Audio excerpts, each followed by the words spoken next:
Kejaksaan itu tidak hanya menangani perkara pidana saja. Sebenarnya sih sudah dari lama, tapi perkembangan zaman ini bidang perdata dan tata usaha negara itu sedang lebih booming ya Pak ya, karena lebih ke masalah pemulihan keuangan negara dan lain-lainnya. Jadi kalau di sini sih sedikit saran agar dibuat kurikulum untuk memperkuat mengenai perdata dan tata usaha negara dalam prakteknya gitu loh Pak. Ada kurikulum mengenai perdata dan tata usaha negara itu yang diperkuat. Begitu karena nanti dalam pelaksanaannya khususnya untuk di kejaksaan kami banyak melakukan pendampingan di instansi pemerintah yang ada di wilayah kejaksaan kami. Mungkin sementara itu. Oh ya, satu lagi Pak, masalah magang ya Pak, magang.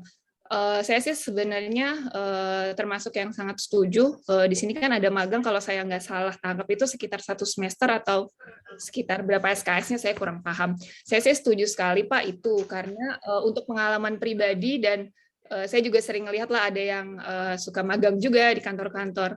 Itu tuh di apa ya Pak namanya? Diperdalam lagi Pak, agar mereka itu magang benar-benar bisa mengimplementasikan ilmunya dan menyerap ilmu atau pelajaran-pelajaran yang ada di tempat magang tersebut. Jadi nggak cuma datang kemudian absen atau mendapatkan saja hanya sekedar materi atau apa, tapi mereka tidak mengimplementasikannya begitu Pak. Kalau nggak salah kan untuk di kurikulum yang dulu itu ada yang KKPH ya Pak, kalau nggak salah ya Pak ya. Ya betul.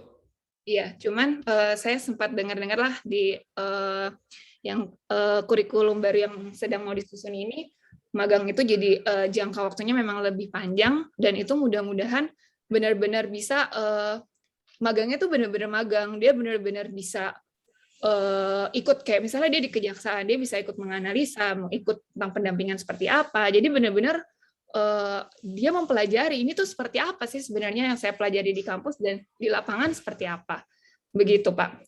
Sementara mungkin itu Pak, terima kasih. Baik, terima kasih Ibu Fitria. Mohon izin Bapak narasumber untuk bisa moderator, mohon maaf saya ada masukan nih, bisa enggak? Oh, silakan Bapak Abid, mangga diperkenankan Pak Abid. Ya.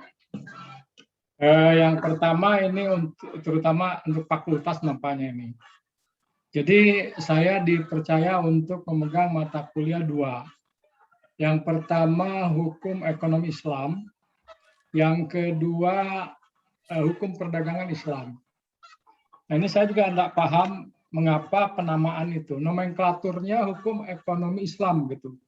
Padahal kalau kita lihat di Indonesia itu baik di Undang-Undang Nomor 3 Tahun 2006 tentang peradilan agama, itu nomenklaturnya ekonomi syariah.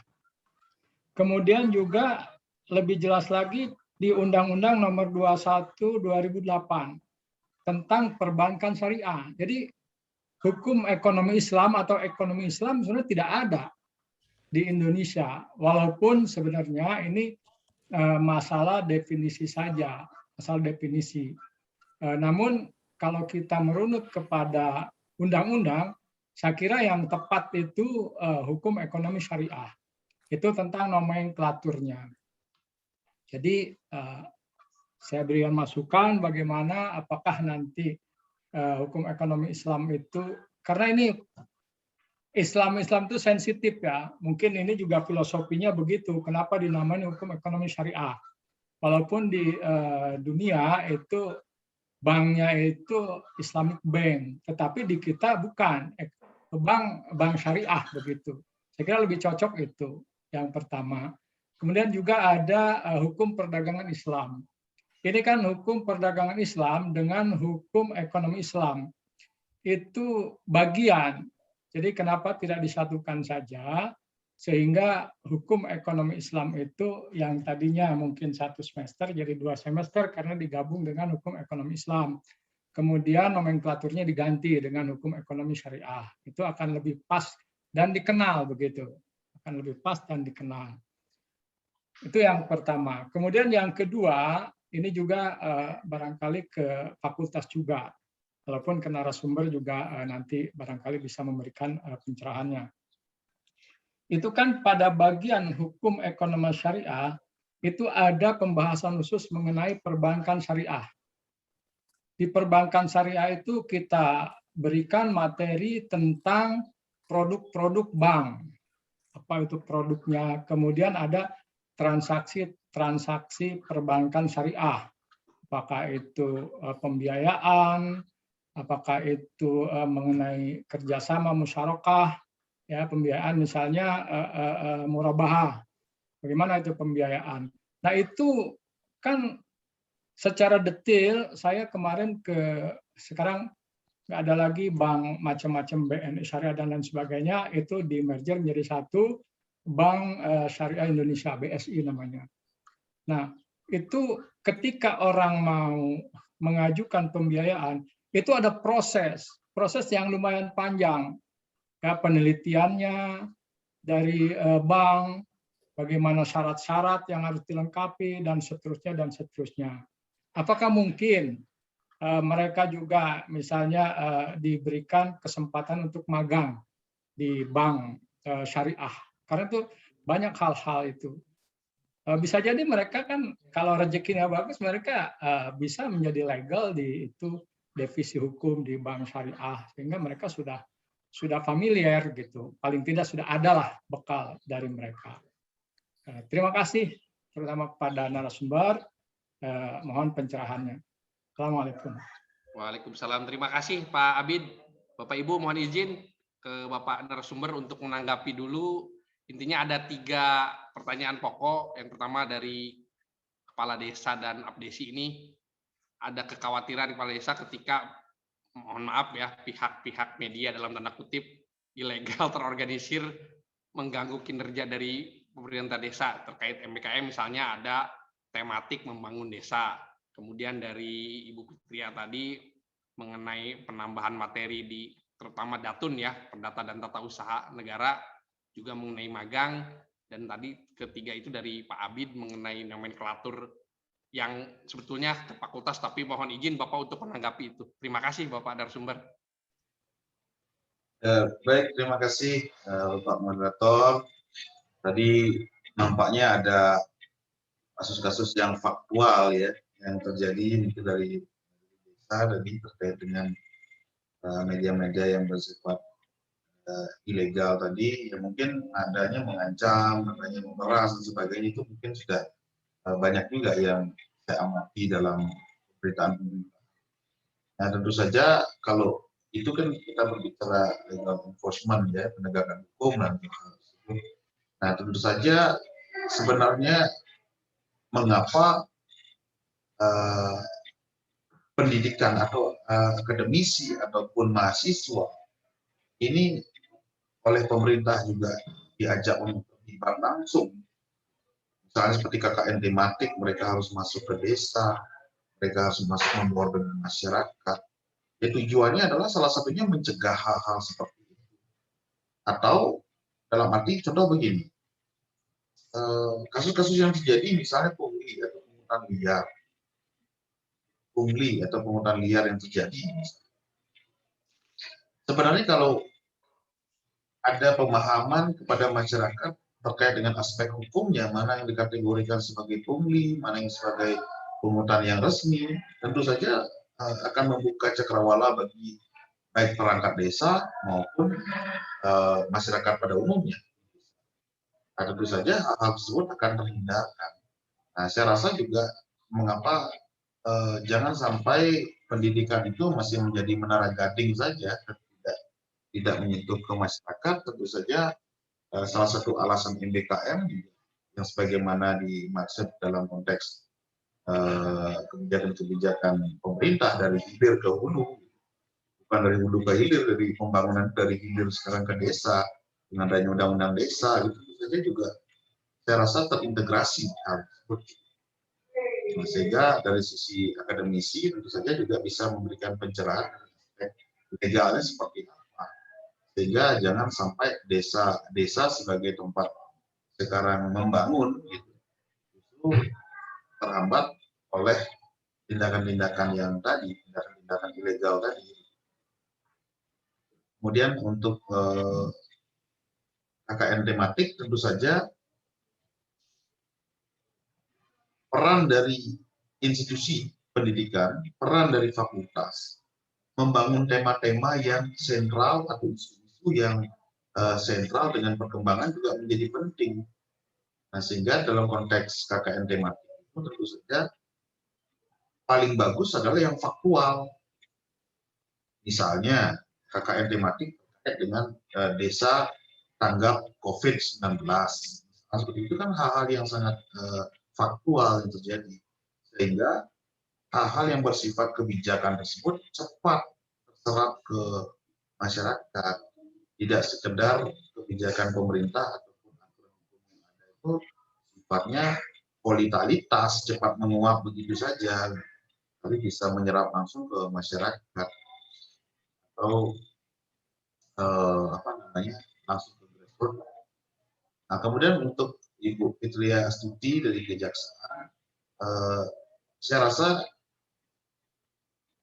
kami sepemahaman dengan Ibu Fitria Astuti, apalagi sebagai stakeholders atau sebagai tempat bagi institusi pendidikan fakultas hukum untuk melaksanakan magang.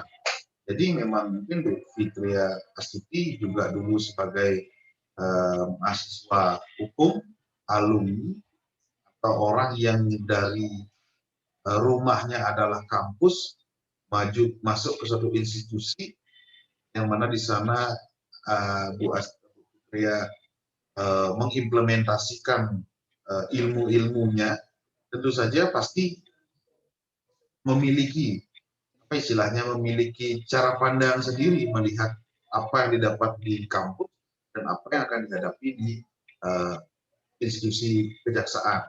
Contoh saja, kejaksaan dengan swasta tentu berbeda. Misal kejaksaan itu ada hierarki, di sana ada kewenangan, kemudian ya waterfall komando lah gitu ya. Jadi ada komando dari atas ke bawah, yang di bawahnya harus ngikutin komando yang di atas, katakanlah seperti itu. Terus tanggung jawab subordinasinya seperti apa, koordinasinya seperti apa. Tentu saja hal itu nggak pernah kita dapatkan di fakultas atau di kampus. Jadi suasana kebatinan yang ada di kejaksaan itu nggak kita dapat di kampus. Sehingga ketika mahasiswa magang, ini sudah saya contohkan sendiri, bahkan saya buat videonya, buat YouTube-nya gitu. Mahasiswa itu sampai, ya mohon maaf, dapat hal yang sangat detail-detail sekali terkait dengan bagaimana atmosfer di kejaksaan.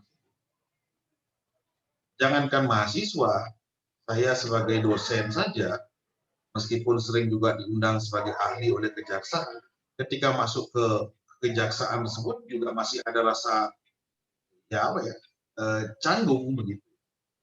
Karena ketika melihat kejaksaan, meskipun kejaksaan sudah merubah formnya menjadi smile, kemudian ketika masuk ke dalam lobi kejaksaan, orang cantik-cantik itu menyapa, gitu, tapi ada suasana kebatinannya belum dapat secara penuh oleh mahasiswa ataupun orang yang tidak pernah masuk kejaksaan. Nah, sehingga dari kuesioner yang saya berikan kepada mahasiswa itu menyampaikan bahwa ada keinginan mereka untuk MBKM lagi di kejaksaan, atau bahkan berharap institusi kejaksaan memberikan ruang-ruang bagi mahasiswa yang sudah pernah magang di kejaksaan untuk diberikan prioritas perekrutan begitu. Bahkan ada begitu harapan-harapan mereka. Karena tentu saja RPS yang kita buat, ya, terutama di kejaksaan, juga menyesuaikan dengan pendidikan calon jaksa, ya, mengikuti pendidikan calon jaksa, sehingga minimal ya baik nomenklaturnya, baik konsepnya, baik strateginya, nah, itu sudah termuat di dalam RPS. Atau tanda kutip mungkin dalam konteks ini RPS itu ya menjadi RPS yang cukup kami dari institusi pendidikan dengan kejaksaan itu saja yang tidak terpublikasi. Jadi nampaknya gayung bersambut menurut saya kalau kita dalam konteks fakultas melaksanakan MBKM dengan yang next ke depan kebutuhan dari stakeholders untuk mendapatkan SDM yang sudah memiliki pengalaman. Nah, selain itu juga penting bagi mahasiswa ketika mereka melaksanakan MBKM, mereka mendapatkan sertifikat.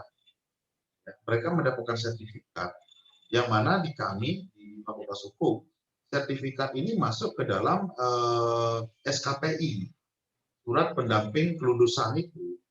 Jadi menjadi salah satu syarat juga, karena kadang ketika mereka melamar pekerjaan, pasti pertanyaannya adalah apakah pernah magang atau punya pengalaman.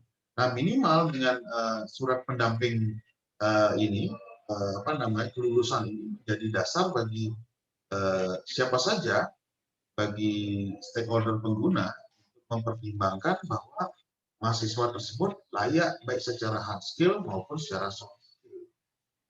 Jadi begitu menurut saya. Kemudian untuk menanggapi Bapak Abid Abdul Malik, saya sangat sepemahaman dengan Bapak. Karena apa? Karena nomenklatur yang sama atau konsep yang sama, apalagi nanti kita MBKM, ketika MBKM itu adalah akan ada prodi dengan prodi, universitas dengan universitas, mereka ini minimal ada nomenklatur yang sama.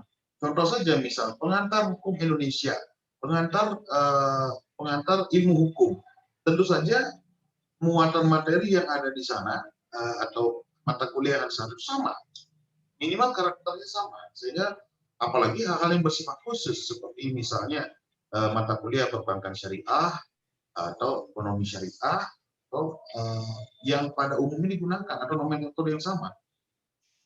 Dan menjadi kekhawatiran saya justru ketika ada nomenklatur yang berbeda, jadi tafsir-tafsir yang berbeda.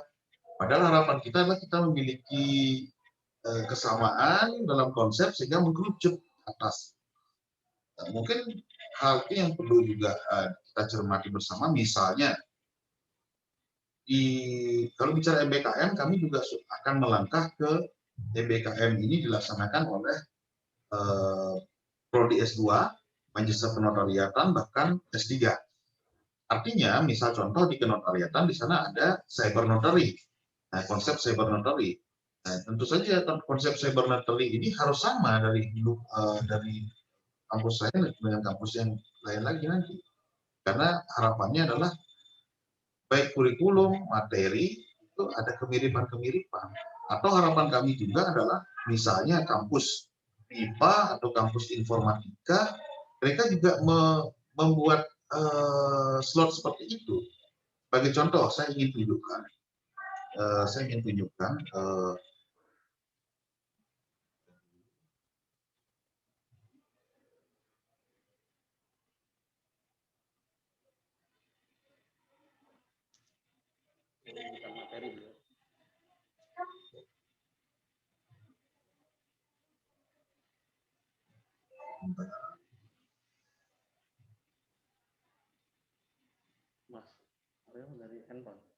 ingin tunjukkan di sini.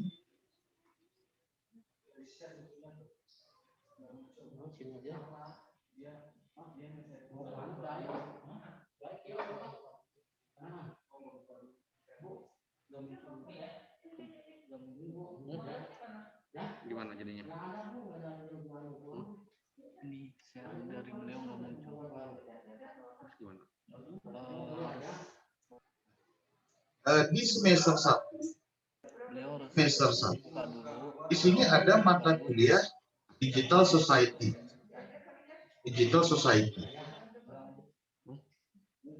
Ini dikelola oleh tim dosen MKDU. Awalnya seperti itu. Akan tetapi sekarang berubah, Digital Society dikelola oleh Fakultas Teknik yang ke-9 ini. Mohon izin Pak narasumber. Ya. Itunya belum masuk tampilan Zoom-nya, Belum Pak. masuk ya? Iya. Sebentar.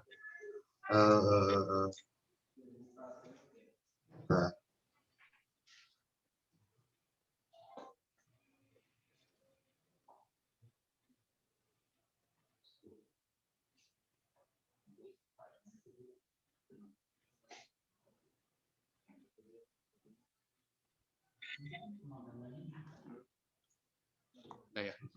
Terima kasih Pak, sudah masuk Pak. Nah, sudah masuk ya. Nah,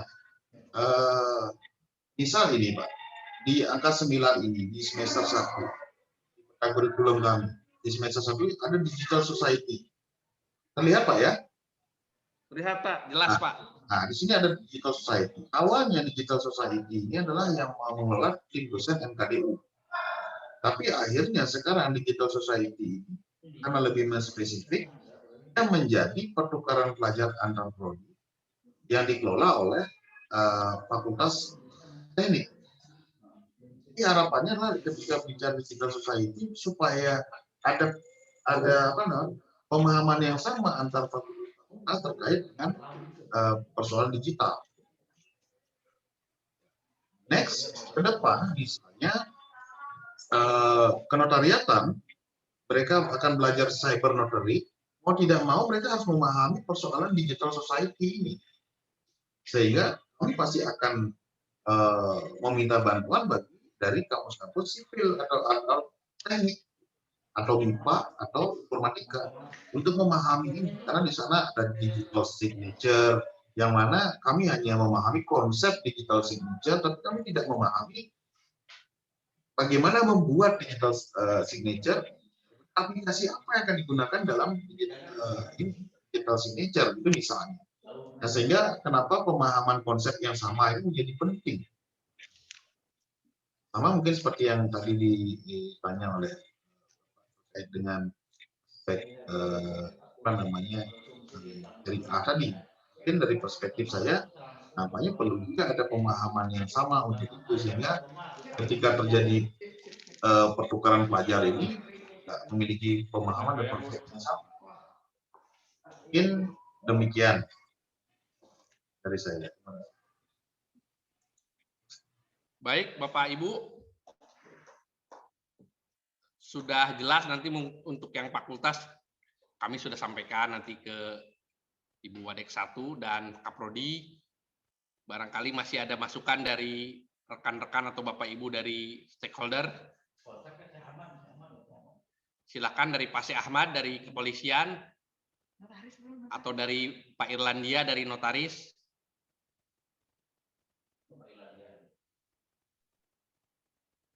Assalamualaikum Pak Haji. Waalaikumsalam. Silakan Pak Syekh Ahmad.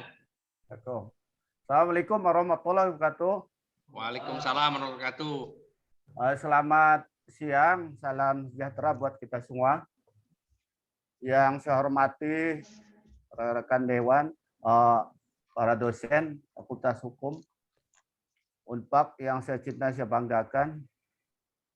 Perkenalkan diri, nama saya Syekh Ahmad, SHMH, Profesi Kepolisian Polresta Bogor Kota. Saya alumni Fakultas Hukum Unpad 2005-2009. Mohon izin sedikit saya memberikan sumbang saran untuk kurikulum Fakultas Hukum berkaitan dengan kebijakan Menteri Pendidikan dan Kebudayaan, apa yang dimaksud dengan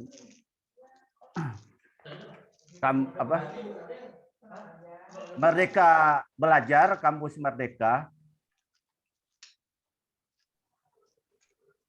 Di kepolisian ada, saya harapkan, kenapa tidak Fakultas Hukum dalam ini melakukan kemitraan kepada lembaga-lembaga non-akademik. Katakanlah seperti dengan kejaksaan, Kejari, atau dengan pengadilan negeri, pun mobil khusus buat kami kemitraan dengan kami kepolisian, baik di tingkat Polda maupun di tingkat Polresta. Di tubuh kepolisian, seiring sejalan dengan kebijakan Bapak Kapolri yang baru 3 bulan dilantik, beliau punya kebijakan yang disebut dengan restoratif justice atau keadilan restoratif. Ini kebijakan Kapolri yang baru. Nah, harapan kami dari kemitraan ini antara kepolisian dengan Fakultas Hukum, khususnya Unpad Kota Bogor, kiranya Fakultas Hukum bisa memberikan pembelajaran secara teori bagaimana kami dari pihak kepolisian ini mengaplikasikan kebijakan Bapak Kapolri yang baru tersebut, dalam ini restoratif justice atau keadilan restoratif, yang ditekankan dalam mengimplementasikan kebijakan tersebut, terutama kalau dilihat dari dalam Undang-Undang ITE, yaitu Undang-Undang Informasi Transaksi dan Elektronik, yaitu Undang-Undang Nomor 19 2016.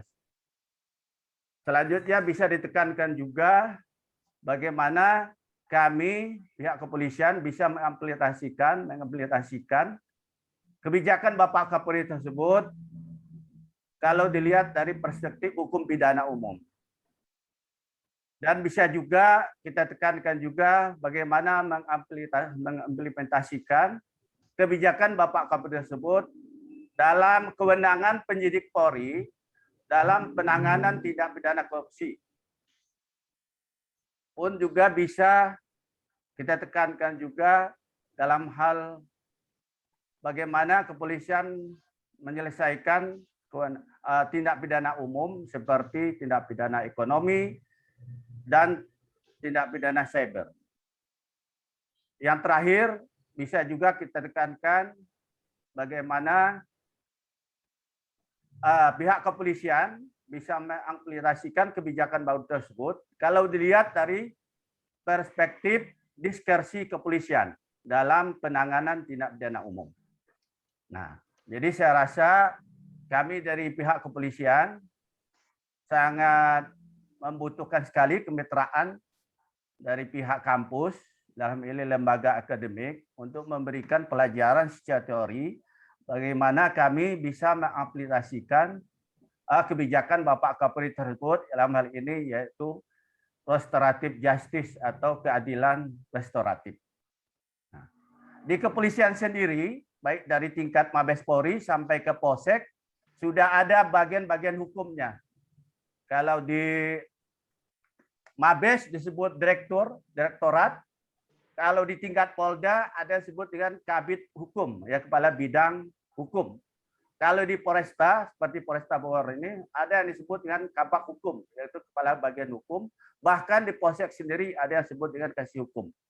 Jadi di lembaga kepolisian juga ada unit-unit yang menangani bidang hukum. Saya rasa itu bisa jadi mitra kerja kita secara akademik dalam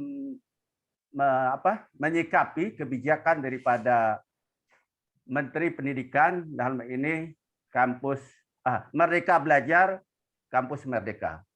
Itu yang bisa saya berikan. Terima kasih. Mudah-mudahan bermanfaat buat kampus saya, Universitas Pakuan Bogor yang saya banggakan. Wassalamualaikum warahmatullahi wabarakatuh. Waalaikumsalam warahmatullahi wabarakatuh. Alhamdulillah Pak Syed, terima kasih. Satu pertanyaan yang sangat padat.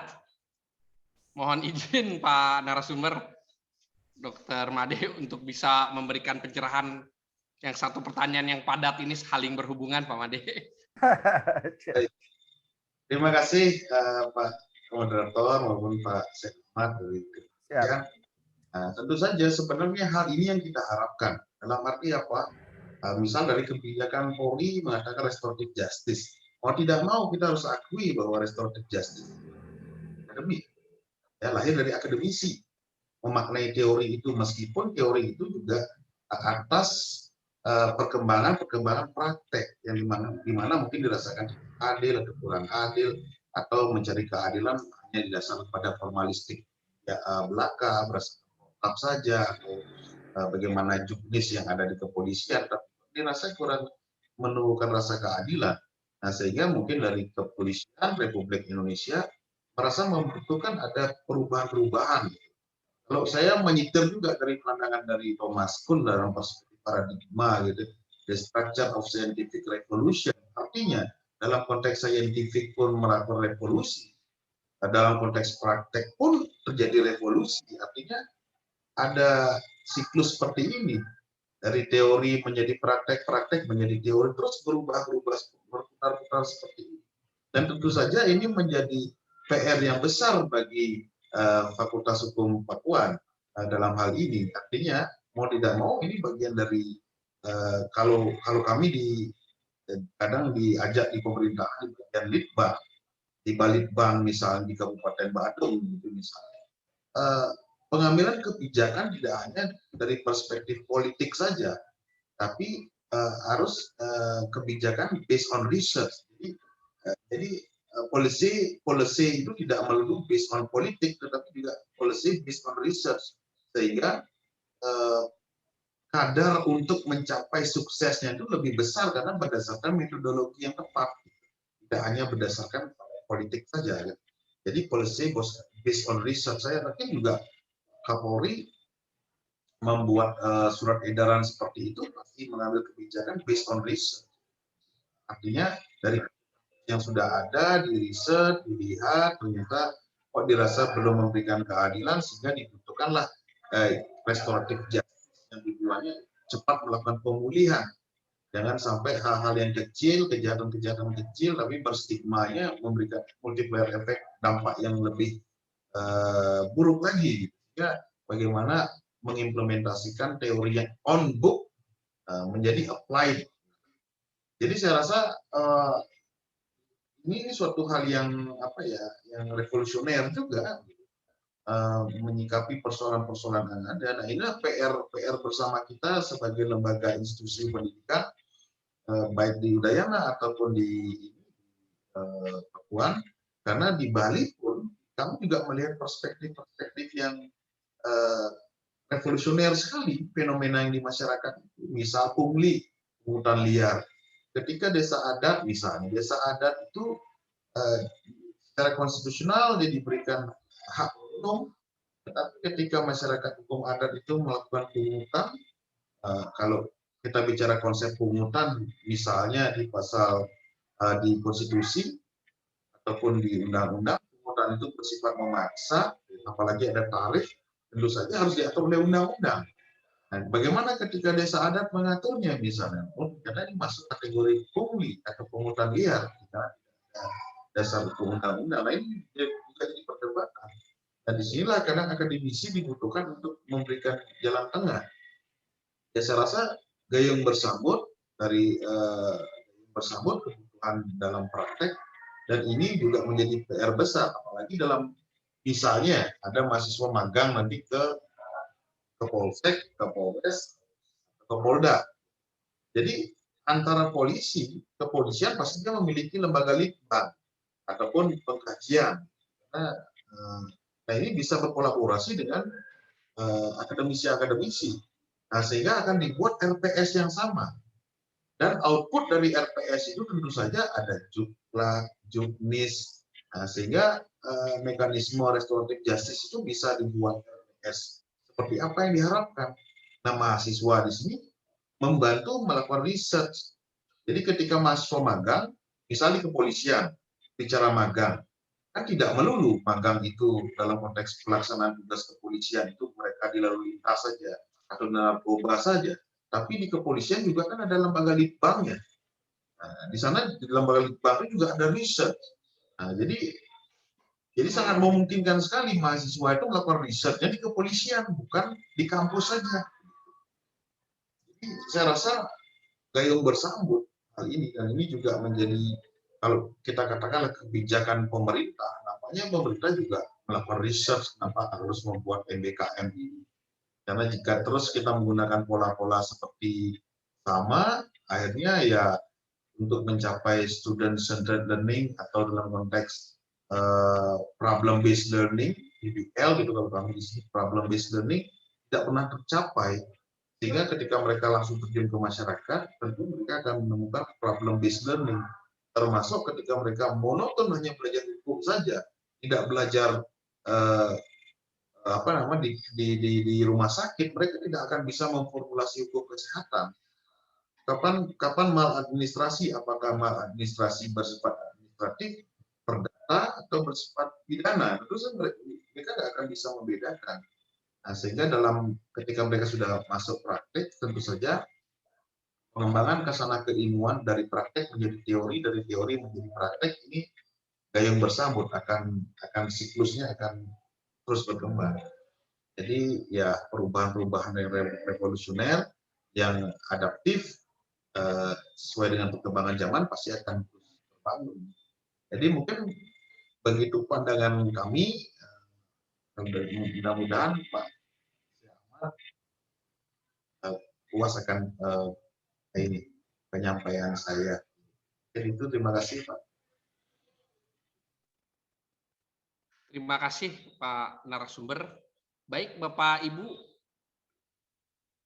barangkali Bapak Ibu ada yang ingin kembali menggali, memperdalam pencerahan yang diberikan narasumber, diperkenankan. Baik Bapak, mangga. Ya silakan Bapak. Silakan Pak. Nih saya walaupun di rumah sakit masih pengen juga nih hadir nih. Ya silakan Pak. Nah pertanyaan paling mendasar begini, ini tujuan dari kurikulum Merdeka Belajar ini apa? Dibandingkan yang lalu apa? Nah, apakah karena situasi pandemik ini kemudian lahir ide ini? Ini kan penting kan? Karena menurut saya ya pengalaman saya, mungkin apakah ini karena bisa saling tukar mahasiswa dari satu tempat ke tempat yang lain? Apa sekedar itu? Nah, pertanyaan ya, esensinya apa sebetulnya yang mau dicapai apa nih? Jangan sampai kita bikin yang baru, kemudian tidak tercapai karena orang masih terbiasa dengan pola lama. Dulu ada namanya link and match, zamannya Profesor Wardiman. Dibikin, nggak jelas juga. Nah, pernah Jawad Yusuf dulu, sekolah itu ditunda sampai 6 bulan. Hasilnya nggak jelas juga. Sekarang apa yang mau dicapai? Apakah hal-hal yang fundamental, misalnya mempersiapkan fasilitas buat dosen, ya, memberikan dosen anggaran untuk beli buku, memberikan anggaran dosen untuk tulis di jurnal internasional. Apa itu yang mau dicapai atau gimana? Ini saya pengen belajar juga. Mangga, beli. Terima kasih Pak Asrun. Terima kasih Pak Asrun. Ini Pak Asrun mengajak saya bongkar-bongkar ini nih, membongkar-bongkar paradigma kebijakan pendidikan di Indonesia. Tapi kalau saya sih melihat esensi dari MBKM ini, kalau dari beberapa praktek yang kita lakukan, ya menurut saya ya minimal saja kalau bicara pengalaman.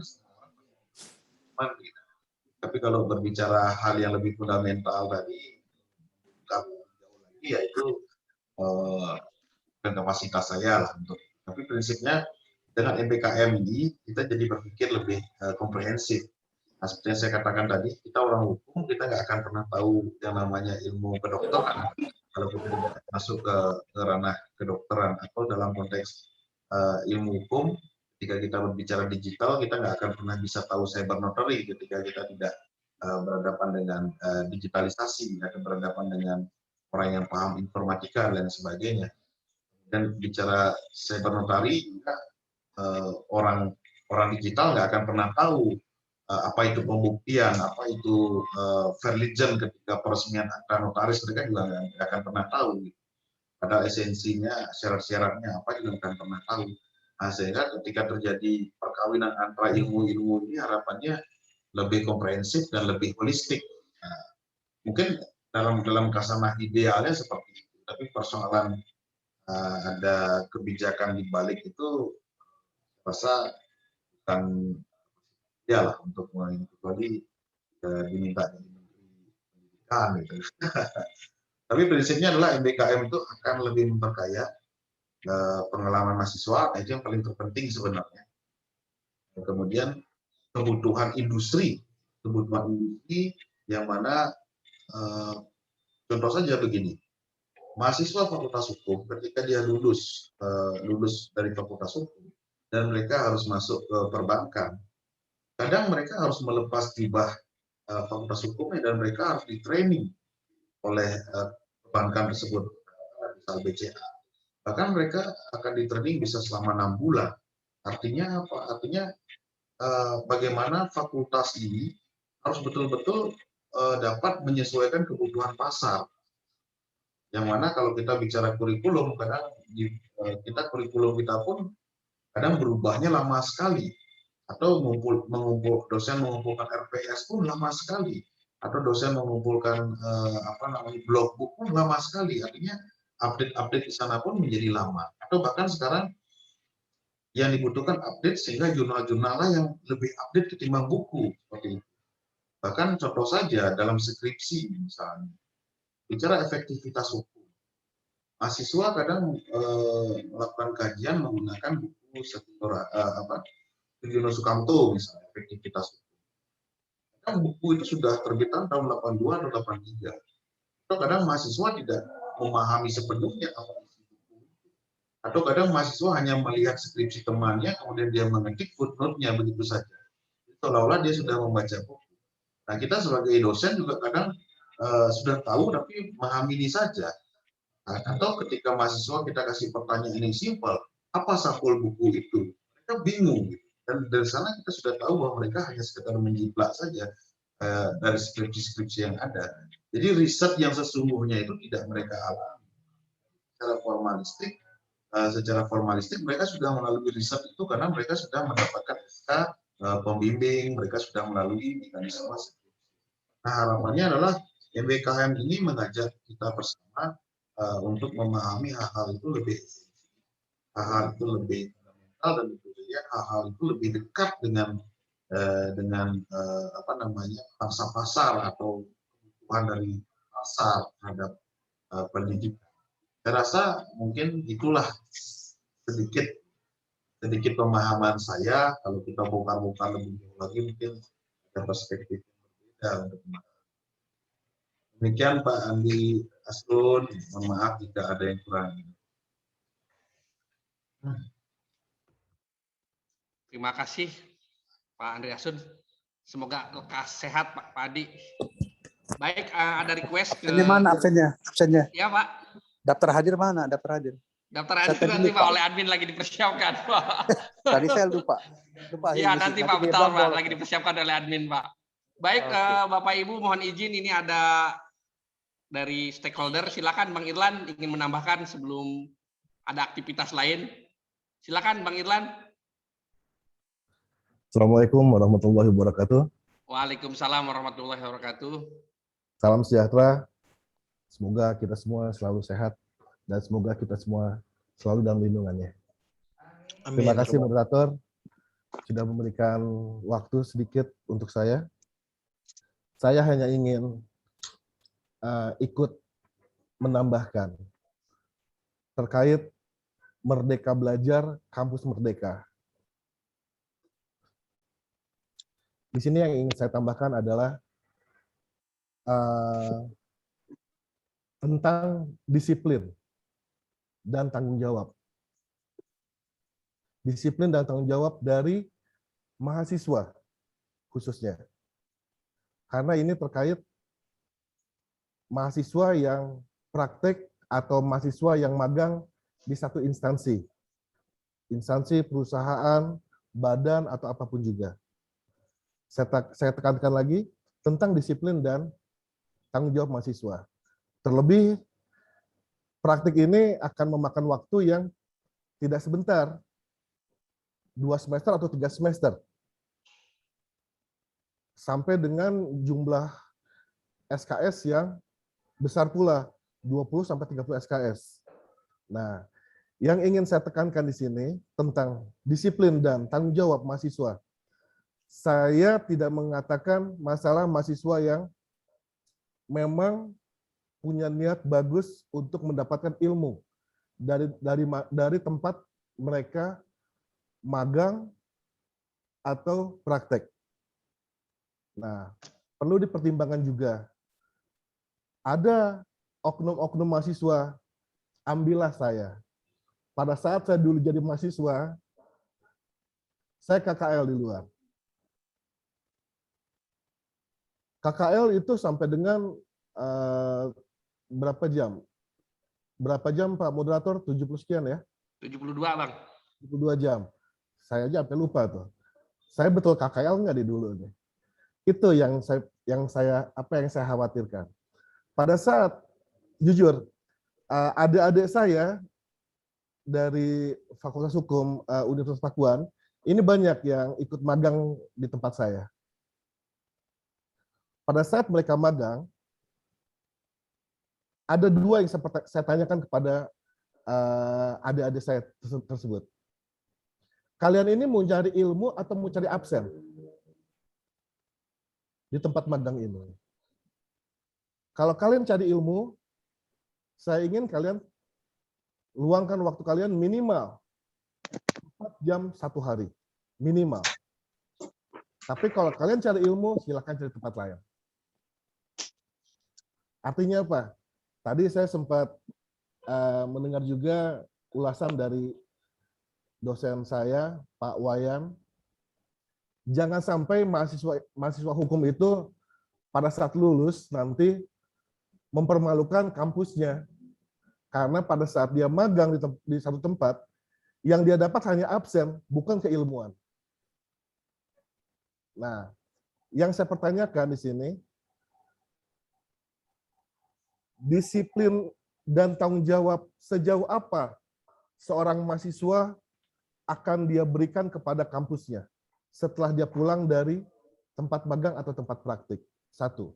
Kedua, pada saat dia magang di instansi, badan, atau institusi apapun juga, apakah ada satu divisi, satu bagian yang khusus membawahi atau menjadi pengampu adik-adik itu? Pada saat mereka KKL magang, mereka khusus berhadapan dengan divisi tersebut. Ambillah dengan saya. Pada saat ada yang magang, saya akan luangkan waktu saya khusus untuk dia. Untuk keilmuannya. Jangan sampai, maaf sekali. Jangan sampai seperti yang, ya kita semua sudah lihat lah. Kalau ada yang magang di satu instansi, nggak jauh-jauh, kalau nggak suruh ngebenahin berkas, ya tukang fotokopi. Ilmu apa yang akan dia dapat? Kalau toh pada akhirnya, pada semester keduanya dia selesai magang, dia harus membuat laporan dalam bentuk hasil kerja karya tulis, dia bisa copy paste kok di perpustakaan. Yang kita harapkan di sini kan bukan itu, tapi ilmu yang didapat. Nah, sekarang tinggal saya tanyakan, maaf sekali lagi, sejauh apa tanggung jawab yang bisa mahasiswa emban dan disiplin apa yang bisa diberikan oleh institusi, badan, atau lembaga, atau apapun juga kepada mahasiswa yang magang dalam bentuk keilmuannya. Jangan sampai pada saat mereka nanti lulus dari kampus tersebut, dia nol keilmuan. Dia hanya menyandang gelar saja. Nah, akhirnya kan yang dipertaruhkan nama besar fakultas universitas tersebut. Mohon maaf kalau statement saya sedikit sedikit seperti ini, tidak ada maksud apa-apa, tapi saya punya adik-adik khususnya dari Fakultas Hukum lulus dengan keilmuan yang mumpuni.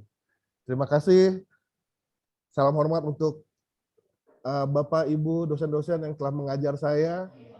Saya tidak akan bisa sampai seperti ini tanpa Bapak, Ibu dosen.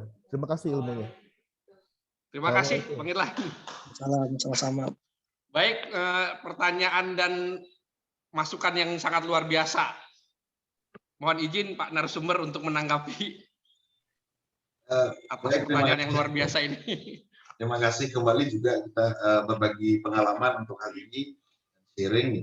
Saya teringat ada di Bali itu ada kebetulan salah seorang mahasiswa yang menurut pandangan saya mahasiswa ini berandal, mahasiswa ini termasuk mahasiswa yang rajin ke kampus tapi tidak pernah kelas. Saya banget, Pak.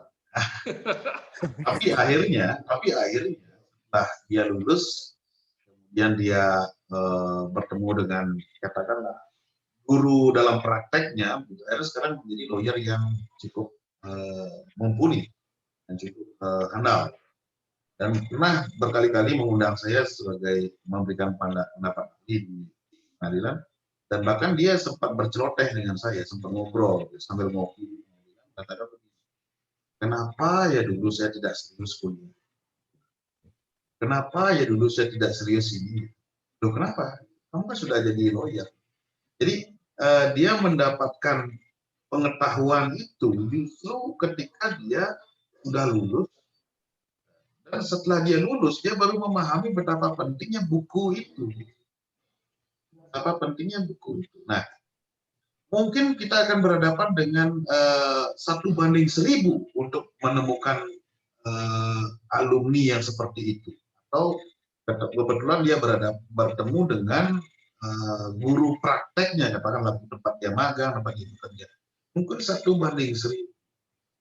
Nah, sekarang alangkah bagusnya ketika kita bisa membawa mahasiswa kita dari sisi hard skill, dia betul-betul memahami keilmuan itu akan penting bagi dia ke depan menjadi dalam praktek, plus ditambah dengan dia sedikit kita giring untuk memahami praktek. Jadi saya yakin yang 1:1000 tadi akan ya dapat 100. Kita akan dipenuhi dengan ahli-ahli hukum yang mumpuni, baik secara hard skill maupun soft skill. Mohon maaf saja, kadang mahasiswa-mahasiswa yang katakan predikat cum laude, di dalam praktek dia kalah. Tetapi mahasiswa-mahasiswa yang berandal, yang banyak temannya, akhirnya dalam praktek, dia bertemu dengan banyak kasus. Betul. Bahkan dia bertumpuk-tumpuk kasusnya. Nah, jadi ini perbedaan-perbedaan inilah mudah-mudahan dapat kita temukan titik temunya dalam MBKM ini. Kemudian, lanjut lagi, persoalan disiplin. Bahkan, saya katakan lawyer yang saya katakan sukses tadi, dia termasuk orang yang tidak disiplin. Tapi dia sukses ketika dia sudah menjalani praktek. Dan dia menjadi disiplin. Bahkan dia termasuk orang yang menyampaikan apa yang tadi Bapak sampaikan. Apa yang Bapak sampaikan. Atau mungkin saya juga termasuk orang itu dulu. Jadi keseriusan itu didapat ketika sudah masuk ke dalam dunia praktek. Nah, jadi bagaimana solusinya untuk menciptakan kedisiplinan itu tentu saja di dalam proses pembentukan MBKM khususnya magang, reward and punishment itu harus jelas. Kemudian mekanisme penilaian dan memberikan parameter penilaian pun harus jelas. Contoh, kita menilai kehadiran, itu kita harus punya persentase. Dan tentu saja harus ada kesepakatan antara tempat magang dengan fakultas. Ini harus ada kesepakatan, brainstorming. Maka disinilah akan dibentuk nanti RPS terus dilakukan bersama-sama. Tidak bisa kita sebagai akademisi membuat sendiri mereka-reka apa yang akan mereka dapat di sana. Tidak bisa. Karena RPS itu sifatnya sangat adaptif. Akan terus berubah, bertransformasi sesuai dengan di mana tempat magang. Antara kantor lawyer A dengan kantor lawyer B itu berbeda. Nah, sehingga ini pun ada lawyer yang pendekatan lebih ke aspek pidana, narkoba, ada yang lebih ke corporate, terkait dengan kepailitan, tentu berbeda RPS mereka. Nah, inilah mereka harus diajak bersama-sama. Kemudian yang menjadi penting lagi adalah kampus harus memberikan ruang-ruang bagi praktisi-praktisi itu untuk masuk ke kampus, untuk memberikan pemahaman-pemahaman praktek kepada mahasiswa dalam bentuk kuliah umum ataupun kuliah-kuliah khusus yang dibuat. Jadi hal yang sangat penting juga. Nah, kemudian salah satu penting bagi strategi saya juga di Fakultas Hukum adalah memberikan reward bagi praktisi-praktisi ataupun bagi instansi-instansi yang kita ajak menjadi partner. Jadi ini juga menjadi penting, atau bahkan mungkin kawan partner kita bukan membutuhkan uang, tapi membutuhkan ruang-ruang beraktualisasi dalam dunia akademik. Nah, hal itu yang menjadi juga patut dipertimbangkan. Karena kalau berbicara MBKM, secara prosedur mungkin dia sukses, tetapi kadang secara output tidak atau tidak mencapai hasil yang maksimal.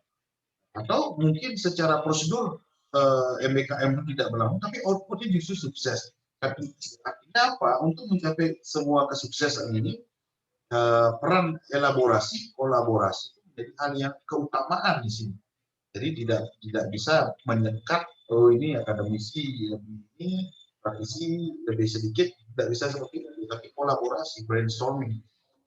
Jadi hal-hal itu yang mungkin bisa dijadikan pertimbangan. Kami di Fakultas Hukum juga berharap baik. Nah kebetulan saja ada pernyataan seperti ini. Ini Pak Karma ini kebetulan saja dia prodi, makanya getol banget ngomong MBKM.